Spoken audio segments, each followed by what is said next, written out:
Land ಎಲ್ಲ ಇರೋದು ತಹಸೀಲ್ದಾರ್ ಬರೋದಿಲ್ಲ. ಸುಮ್ಮನೆ ದುಡ್ಡು ಕಿತ್ಕೊಂಡಿರ್ತಾರೆ. ಬಾದಮಲ್ಲೂರು ಊರಲ್ಲಿ ಹೊಲಗಳಲ್ಲಿ ಒಂದು 25-30 ಮನೆ ಕಟ್ಕೊಂಡಿದಾರಲ್ಲ, ಅವ್ರದ್ದು ಏನು ಮಾಡಿದ್ದೀರಿ ಕರೆಂಟ್ಗ ನೀವು? ಅವರೆಲ್ಲ ರೈತರುಗಳು ಕುರಿ ಮೇಕೆ ಎಲ್ಲ ಮಾಡ್ಕೊಂಡಿದ್ದಾರೆ. ರಸ್ತೆ ಇಲ್ಲ ಅವ್ರಿಗೆ. 25 ವರ್ಷ 30 ವರ್ಷದಿಂದ ಇಲ್ಲೇ ಇದ್ದಾರೆ. ಅವರೆಲ್ಲ ನಾನು ಕರೆಸಿ ನೋಡಿ, ಇವತ್ತು ಸುಮಾರು ಇಲ್ಲೊಂದು 100 ಜನ ಗಂಟೆ ಸೇರಿದ್ದಾರೆ ಇಲ್ಲಿ. ಅವ್ರಿಗೆ ಯಾಕಂದರೆ ನೀವು ಅಧಿಕಾರಿಗಳು, ನಿಮಗೆ ಯಾವ ರೀತಿ ಅವ್ರು ಕರೆಂಟ್ ಕೊಡಬೇಕು ಅನ್ನೋದು ಗೊತ್ತು. ಯಾರು ಹೇಳ್ಬೇಕೋ ಹೇಳ್ತೀನಿ, ಬೇಕಾದ್ರೆ ಹೇಳು, ಅವ್ರಿಗೆ ಕರೆಂಟ್ ಕೊಡೋಂಥ ಕೆಲಸ ಮಾಡು. ಏನು ತಗೋ ನಾನು ಮಾತಾಡ್ತೀನಿ. ಅವರು ಯಾರ್ಯಾರು ತಗೋ ಹೋದ್ರೆ ಎಲ್ಲ ಅವರು ಕೆಲವರೆಲ್ಲ ದುಡ್ಡು ಕಲೆಕ್ಷನ್ ಮಾಡಿ ಮತ್ತೆ ರಿಟರ್ನ್ ವಾಪಸ್ ಕೊಟ್ಟಿದ್ದಾರೆ. ಇಲ್ಲಾಂದ್ರೆ ಇವತ್ತು ನಿಮ್ಗೆ ಬಂದ್ಬಿಡೋದು. ಅಲ್ಲೇನಾಗಿದೆ, ಮೊದಲು ಯಾರೋ ಒಬ್ಬ ಏಜೆನ್ಸಿ ಬಂದು ಒಂದು 30,000 ರೂಪಾಯಿನ ಕಲೆಕ್ಟ್ ಮಾಡಿಬಿಟ್ಟು ಲಾಸ್ಟ್ಗೆ ಆಗಲ್ಲ ಅಂದ್ಬಿಟ್ಟು ತಂದು ಕೊಟ್ಬಿಟ್ಟಿದ್ದಾನೆ ವಾಪಸ್ಸು. ಸೊ ಇಲ್ಲಾಂದರೆ ಇದು ಕೆಟ್ಟ ಹೆಸರು ನಿಮ್ಗೆ ಬಂದ್ಬಿಟ್ಟು, ಅದು ನಿಮ್ಮ ಕರ್ತವ್ಯ. ಕರೆಂಟ್ ಕೊಡ್ಬೇಕಾದ್ರೆ ಕರ್ತವ್ಯ ಯಾರ್ದು? ನಿಮ್ಮ ಡ್ಯೂಟಿ.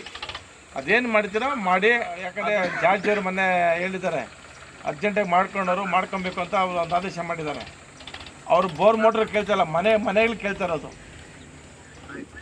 ದಯವಿಟ್ಟು ಅವ್ರಿಗೆ ನ್ಯಾಯ ಕೊಡಿಸ್ಬೇಕಪ್ಪ. ಅಧಿಕಾರಿಗಳಾಗಿ ಅದು ನ್ಯಾಯ ಕೊಡಿಸೋಂಥ ಕೆಲಸ ನೀವು ಮಾಡಿದ್ರೆ ಅದಕ್ಕೆ ದೇವ್ರ ಪಿಚ್ಚ. ಗೌರಿಬಿದನೂರಿನ ಬಾದಮಳ್ಳೂರು ಗ್ರಾಮಸ್ಥರ ಕಣ್ಣೀರು, 30 ಕುಟುಂಬಗಳ ನರಕಯಾತನೆ. ಕರೆಂಟ್ ಇಲ್ಲ, ರಸ್ತೆ ಇಲ್ಲ, ಕುಡಿಯುವ ನೀರಿಲ್ಲ. ಜನಪ್ರತಿನಿಧಿಗಳ ವಿರುದ್ಧ ಆಕ್ರೋಶ. ಸಮಾಜ ಸೇವಕಕ್ಕೆ ಕೆಂಪರಾಜ್ ಅವರಲ್ಲಿ ಅಳಲು ತೋಡಿಕೊಂಡ ಗ್ರಾಮಸ್ಥರು. ನಮಸ್ಕಾರ, ಇದು RRS ನ್ಯೂಸ್ ಗೌರಿಬಿದನೂರು. ಅಭಿವೃದ್ಧಿಯ ಹರಿಕಾರರು ಎಂದು ಹೇಳಿಕೊಳ್ಳುವ ಜನಪ್ರತಿನಿಧಿಗಳೇ ಒಮ್ಮೆ ಇತ್ತ ಗಮನಹರಿಸಿ. ಸ್ವಾತಂತ್ರ್ಯ ಬಂದು ದಶಕಗಳೇ ಕಳೆದರೂ ಇಂದಿಗೂ ಮೂಲ ಸೌಲಭ್ಯಗಳಿಲ್ಲದೆ ಬದುಕುತ್ತಿರುವ ಹಳ್ಳಿಗಳ ಸ್ಥಿತಿ ಹೇಗಿದೆ ಎಂಬುದಕ್ಕೆ ಈ ವರದಿ ಸಾಕ್ಷಿ. ವರದಿ ವಿವರ: ಚಿಕ್ಕಬಳ್ಳಾಪುರ ಜಿಲ್ಲೆಯ ಗೌರಿಬಿದನೂರು ತಾಲೂಕಿನ ಕಸಬಾ ಹೋಬಳಿಯ ಬಾದಮಳ್ಳೂರು ಗ್ರಾಮದಲ್ಲಿ ಸುಮಾರು 30 ಕುಟುಂಬಗಳು ಅಕ್ಷರಶಃ ನರಕಯಾತನೆ ಅನುಭವಿಸುತ್ತಿವೆ. ಇಲ್ಲಿನ ಜನರಿಗೆ ಕನಿಷ್ಠ ಮೂಲಭೂತ ಸೌಕರ್ಯಗಳಾದ ವಿದ್ಯುತ್, ರಸ್ತೆ ಮತ್ತು ಕುಡಿಯುವ ನೀರಿನ ಸೌಲಭ್ಯ ಕನಸಿನ ಮಾತಾಗಿದೆ. ಗ್ರಾಮಸ್ಥರ ಪ್ರಮುಖ ಸಮಸ್ಯೆಗಳು: ಚರಂಡಿಯಂತಾದ ರಸ್ತೆ. ಮಳೆ ಬಂದರೆ ಸಾಕು, ಇಲ್ಲಿನ ರಸ್ತೆ ಯಾವುದು ಮತ್ತು ಚರಂಡಿ ಯಾವುದು ಎಂದು ಗುರುತಿಸಲು ಸಾಧ್ಯವಾಗದ ಪರಿಸ್ಥಿತಿ ನಿರ್ಮಾಣವಾಗಿದೆ. ಕೆಸರು ಗದ್ದೆಯಂತಾಗುವ ಈ ದಾರಿಯಲ್ಲಿ ಸಂಚರಿಸುವುದೇ ಸಾಹಸದ ಕೆಲಸ. ಆಂಬ್ಯುಲೆನ್ಸ್ ಬರಲು ದಾರಿಯಿಲ್ಲ. ಆರೋಗ್ಯ ತುರ್ತು ಪರಿಸ್ಥಿತಿ ಉಂಟಾದರೆ ಅಥವಾ ಅಪಘಾತಗಳಾದರೆ ಗ್ರಾಮಕ್ಕೆ ಆಂಬ್ಯುಲೆನ್ಸ್ ಬರಲು ಕೂಡ ಸರಿಯಾದ ದಾರಿಯಿಲ್ಲ. ಇದರಿಂದ ರೋಗಿಗಳ ಪ್ರಾಣಕ್ಕೆ ಕುತ್ತು ಬರುವ ಭೀತಿ ಎದುರಾಗಿದೆ. ನಿರ್ಲಕ್ಷ್ಯದ ಪರಾಕಾಷ್ಠೆ. ಈ ಕುರಿತು ಸಂಬಂಧಪಟ್ಟ ಅಧಿಕಾರಿಗಳಿಗೆ ಮತ್ತು ಜನಪ್ರತಿನಿಧಿಗಳಿಗೆ 10 ಬಾರಿ ಮನವಿ ಮಾಡಿದರೂ ಸಹ ಯಾರೊಬ್ಬರೂ ಇತ್ತ ತಿರುಗಿ ನೋಡಿಲ್ಲ ಎಂದು ಗ್ರಾಮಸ್ಥರು ಅಸಮಾಧಾನ ವ್ಯಕ್ತಪಡಿಸಿದ್ದಾರೆ. ಗ್ರಾಮಸ್ಥರು ತಮ್ಮ ಈ ಸುದೀರ್ಘ ಕಾಲದ ನೋವನ್ನು ಸಮಾಜ ಸೇವಕ ಕೆಂಪರಾಜ್ ಅವರ ಮುಂದೆ ಬಿಚ್ಚಿಟ್ಟಿದ್ದಾರೆ.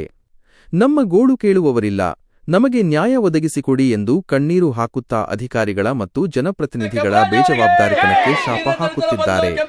ಮುಕ್ತಾಯ: ಇನ್ನಾದರೂ ಸಂಬಂಧಪಟ್ಟ ಜಿಲ್ಲಾಡಳಿತ ಮತ್ತು ಜನಪ್ರತಿನಿಧಿಗಳು ಎಚ್ಚೆತ್ತುಕೊಂಡು ಬಾದಮಳ್ಳೂರು ಗ್ರಾಮದ ಈ 30 ಕುಟುಂಬಗಳಿಗೆ ಕನಿಷ್ಠ ಸೌಲಭ್ಯಗಳನ್ನು ಒದಗಿಸುತ್ತಾರೆಯೇ ಎಂದು ಕಾದು ನೋಡಬೇಕಿದೆ.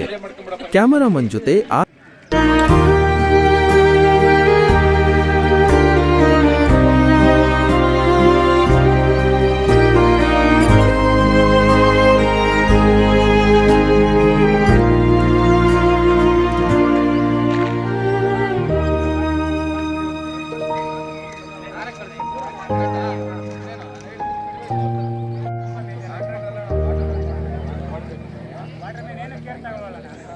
ಕೇಳ್ತಾ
ಹಂಗೆ ಮಾಡಿರ್ತಾರೆ